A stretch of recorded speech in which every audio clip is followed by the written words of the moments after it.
Share बाजार में ग्रामीण बैंक जल्दी लिस्ट हो सकते हैं। वित्त मंत्रालय ने 3 ग्रामीण बैंकों से कहा है कि मार्च अंत तक अपने स्पॉन्सर्स बैंक और वित्त सेवा विभाग को आईपीओ का ड्राफ्ट सौंपें। हरियाणा ग्रामीण बैंक, केरल ग्रामीण बैंक और तमिलनाडु ग्रामीण बैंक को ये निर्देश दिया गया है। सर, सरकार ऐसा क्यों कर रही है कि ग्रामीण बैंकों को शेयर बाजार में लाने की तैयारी है? ये बड़ा महत्वपूर्ण मूव है और देखना होगा पहली बार, क्योंकि मुख्यधारा के प्राइवेट बैंक या जो पब्लिक सेक्टर बैंक हैं वो तो बाजार में है। ग्रामीण बैंकों की लिस्टिंग के लिए 3 अलग अलग ग्रामीण बैंक चुने गए हैं, हरियाणा से, केरल से और तमिलनाडु से, और इनकी बाजार में लिस्टिंग कराई जाएगी। जो सरकार का वित्त विभाग है, वित्त मंत्रालय के तहत आता है, उसने तैयारी के लिए आरआरबी से कहा है कि वो अपने ब्लूप्रिंट बनाएं, कैपिटल रिक्वायरमेंट्स को ठीक करें, टाइमलाइंस को देखें और रेगुलेटर से बात करके इसकी प्रक्रिया शुरू करें। ये 3 क्यों चुने गए? हरियाणा, केरल और तमिलनाडु क्यों चुना गया? क्योंकि ये मिनिमम 300 करोड़ की जो नेटवर्थ है पिछले 3 साल की, उस शर्त को पूरी करते हैं। कैपिटल एडिक्वेसी इनकी 9% के आसपास है। प्रॉफिटेबिलिटी ठीक है, आरओई करीब करीब 10% का है और आरओए 5% के आसपास का है।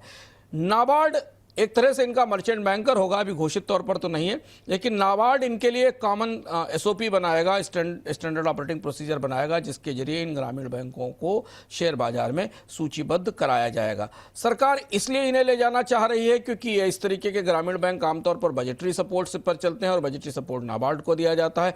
अगर ये रुख सफल रहता है, ग्रामीण बैंक सफलता के साथ स्टॉक मार्केट में लिस्ट हो जाते हैं, तो कई और ग्रामीण बैंक जो इसके नीचे हैं या अन्य हैं, उनको भी बाजार में आने की सुविधा का प्रोत्साहन मिलेगा और सरकार के लिए इसमें इन बैंकों में पैसा डालने की जरूरत कम होती चली जाएगी। अमेरिका की तरफ से रूस के ऊपर पीस डील के दबाव की तैयारी हो रही है। रूस अगर पीस डील पर राजी नहीं होता तो अमेरिका उसके ऊपर नए प्रतिबंध लगा सकता है।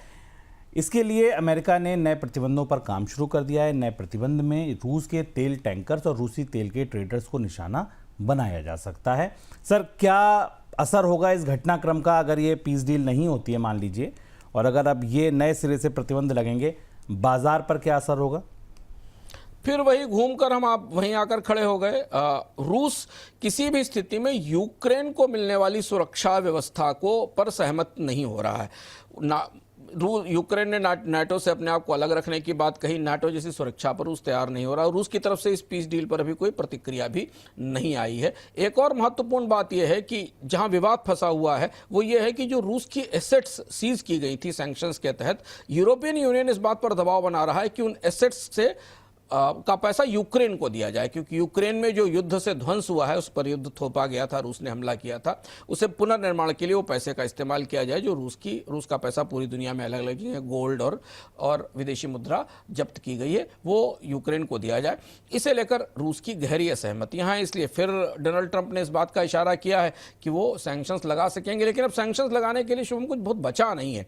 अगर आप गौर से देखें तो जिन सैंक्शंस का इशारा व्हाइट हाउस ने किया है, वो सैंक्शंस अभी कल ही हम लोगों ने अपने कार्यक्रम में परसों डिस्कस किया था कि उस सैंक्शंस को यूरोपियन यूनियन पहले से ही लगा चुका है। जो शैडो फ्लीट है, ऑयल ट्रेडर्स हैं, यहाँ तक कि मर्चेंट शिपिंग कंपनियां हैं, उनको भी अब टारगेट किया जा चुका है। तो इसके अलावा कुछ ऐसा बचा नहीं है जिस पर सैंक्शंस लगाए जा सकें। लेकिन इशारा यह है कि पीस डील पर बात बन नहीं रही है, बातचीत फिर डिरेल हो गई है, किसी दिशा में नहीं बढ़ रही है।